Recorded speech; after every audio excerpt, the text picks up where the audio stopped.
You have been seeing some super cool 3D prints recently, haven't you? And you want to do the same, maybe as a hobby, or maybe you're good at 3D programs and want to turn your creations into reality. I wonder if that's where Creality got its name from. Or maybe not. What's important is that you made it to the right place. And luckily for you, there are so many websites where you can print free prototypes and figures that look amazing. Like this, and even this. After watching this video, not only will you know exactly which printer you want, but you will be a professional beginner, knowing all the basics to get started and more. And let's try to keep it fun, hey? What do you think about that, Groot? Yeah, you like it? Nice. Okay, so let's cover some of the basics, shall we? Before getting into the 5 options, so you don't get totally lost, first you really need to know about the following. Filament, extruder type, heat bed quality, build size, build speed, slicers, and community size. Filaments are the 3D printer's ink used to create your prototype. They come in many different materials and sizes. 1.7mm is the standard size, and the main types you need to know about are PLA, which is the cheapest and most used, ABS, the sturdiest option used for strength and endurance, which costs a little bit more but emits stinky fumes. Yeah, it smells pretty bad. And TPU. TPU is a flexible plastic. It makes phone cases, or mini car wheels, or cool origami shapes. There are a few more filaments, but let's not get overwhelmed. Speaking about TPU, that takes us to point number 2, extruder types. There are 2 main extruders, Bowden extruders and direct drive extruders. Printers are slowly moving towards direct drive, but here are the differences. A main difference is that direct drive extruders are capable of using TPU filaments, the flexible ones, much better than Bowden drive. The third thing to know about is the printer bed or platform. It could come as a non-heated bed or a heated bed, the better option. It prevents the printing material from shrinking on the first layers, which otherwise could warp and the whole design will go out of shape, like this. This is especially important when using ABS filaments, which require higher temperatures. Build size just depends on your budget range. Next is slicers. Cool name, right? They basically mean programs that prepare your design to be printed out. They offer you choices to add support layers, change object size, rotation, and much more. Don't worry, slicers are designed to be simple. They are not really 3D programs, and each printer has different slicer compatibilities. But here are the 3 main free slicers: Cura Slicer, probably the most simple one, Slicer Program, and Prusa Slicer. The last thing to mention, and most important, is community size of the printer you choose. Each printer has different communities. They help you out a lot when facing troubles, or when you're trying to add extra features to your printers. Yep, you can actually upgrade printers.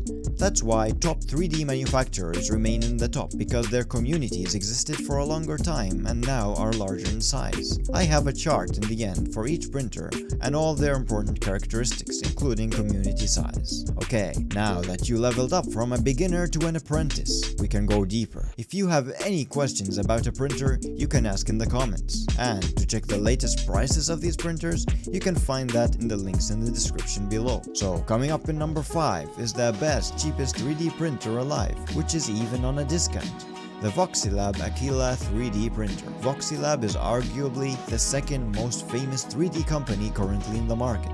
That means that this printer has a really strong community base and a lot of spare parts and upgrades. At this price range, the Aquila has some impressive features that one would not expect. It has a heating bed, a carbon crystalline silicon glass platform, which heats up within 5 minutes, preventing models from warping and deforming. Comes with a resume print function in case power cuts off or filament finishes, saving the last position and continuing from there.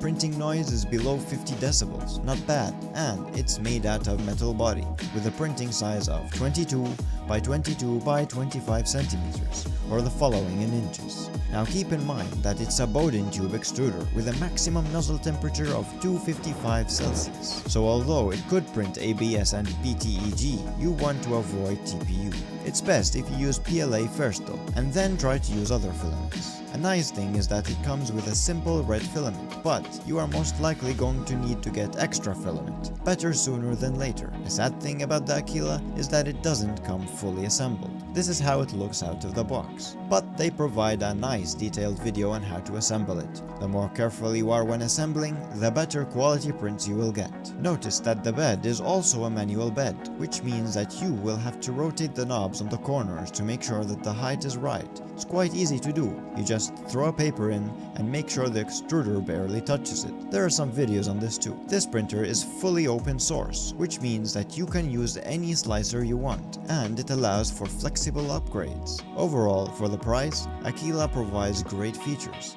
and has customer service and technical support who reply within 24 hours. You also get 12 months warranty on this option. So, if you're on a tight budget and can only afford the cheapest possible 3D printer, then go for the Aquila. As for the second option coming from KIDI Technology, the KIDI X12 3D printer. If you don't want to fiddle around with assembly, this option could be the one for you. At a little higher budget range than the Aquila, but still in the lower ranges. This printer is so impressive that some users found it to produce results better than their $2,000 3D printers. Now let's take that with a grain of salt and look at the features it has. First of all, it's a closed printer with an opening at the top, helping to keep children and pets at a safer distance, but also providing the benefit of keeping the heat and odor in the printing area. This extra heat alongside the heated bed helps reduce warp and improve adhesion.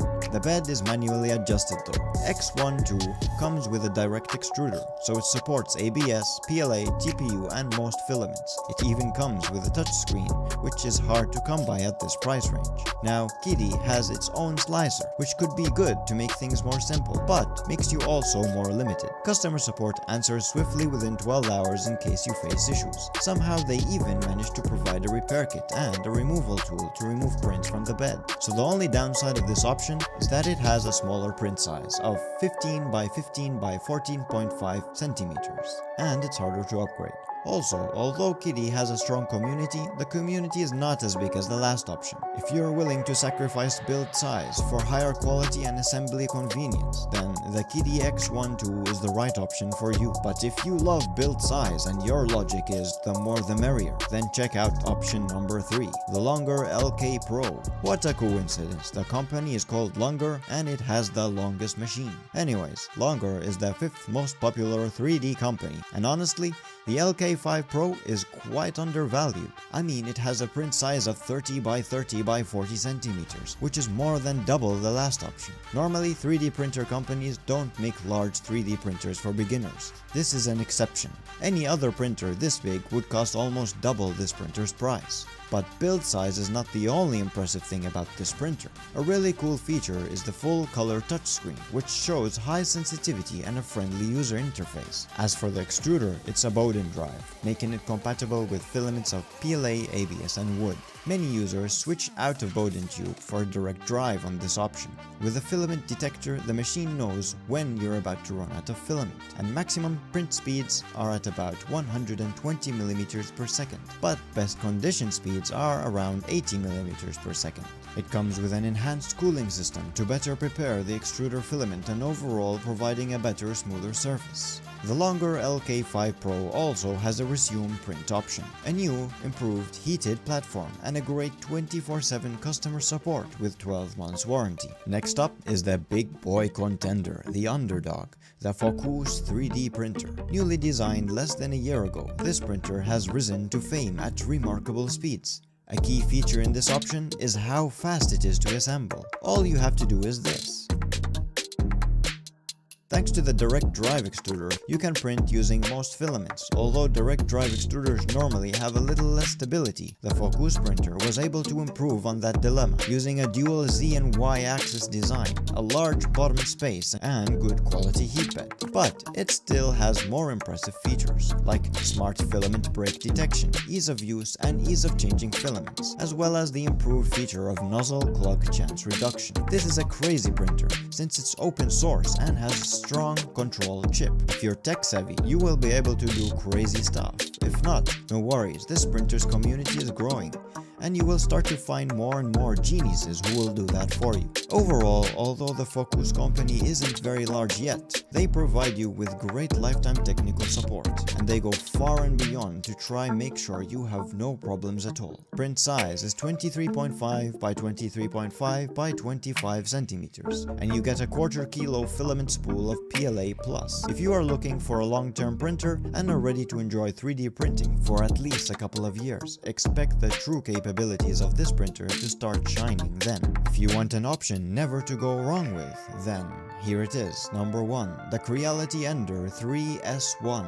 Creality is currently the #1 3D printer manufacturer. They have parts everywhere, and the community is huge. Creality itself has fluctuating customer service. Sometimes it's great, sometimes it's so-so. But at least the warranty on this printer is 1 year long. That's quite good. Okay, look, Creality has a lot of printers. As a beginner, you want to mainly look at these 4. The Ender 3, Ender 3 Pro, Ender 3 version 2, and Ender 3 Super 1.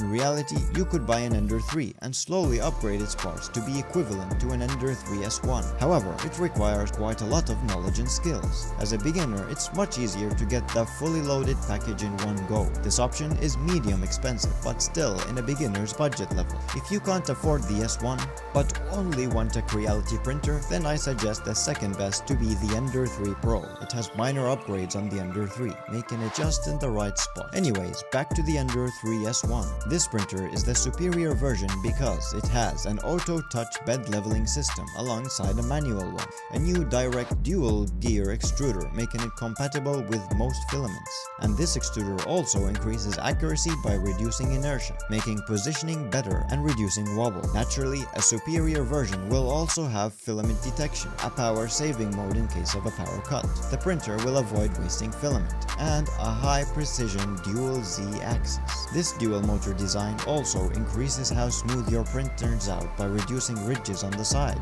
The platform is quite a good one too, made from PC, spring steel, and a glass print bed. You even get a toolkit and 200 grams test filament. But once again, 200 grams finishes really fast, so you should get extra filament right off the bat, regardless of what printer you choose. If you can afford a bigger budget, then you should go for this option. It's currently on a discount. The only downside is that it doesn't have an electric screen, and it's not the biggest printer available. Here are the printer dimensions: 22 by 22 by 27 centimeters. Okay, now that we're done with these options, here is a quick overview of all of the 5 printers to make it easier for you to decide what is better for you. This video took quite some efforts to prepare. I compared more than 40 printers head to head. So, if you enjoyed the video and it helped you out, make sure to give it a like. And if you're interested in more 3D tech, then subscribe to see upcoming videos like this one and this one. That's it from my side. Happy 3D printing, my friends!